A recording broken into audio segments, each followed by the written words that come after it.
కేసీఆర్ని ఎవరైనా వాళ్ళ మనసులో కానీ వాళ్ళ ఆలోచనలు కానీ కేసీఆర్ ఒకవేళ అటువంటి పరిస్థితి చనిపోవాలి అని అనుకుంటే వాళ్ళ కుటుంబంలో ఉన్నటువంటి ఇద్దరు కోరుకుంటారు.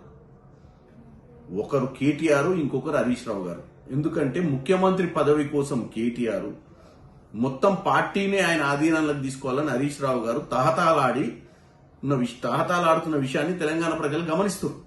కాబట్టి అటువంటి పిచ్చి ఆలోచనలు ఉంటే ఆ కుటుంబంలో ఉన్నటువంటి ఇద్దరే ఉంటారు. ఎందుకంటే ఈ మధ్య కాలంలోనే చూసిర్రు, అడ్డొస్తుందని చెప్పి ఆ ఇంట్లో ఉన్నటువంటి కేసీఆర్ గారి కుమార్తెని బయటికి పంపించినటువంటి దాఖలాలు కనపడ్డాయి. ఆమె కూడా రోజు వచ్చి బబుల్ స్టార్ గురించి, ఆ చుట్టూ ఉన్నటువంటి వ్యవస్థ గురించి రోజు ఎంత గొప్పగా చెప్తుందో తెలుస్తుంది.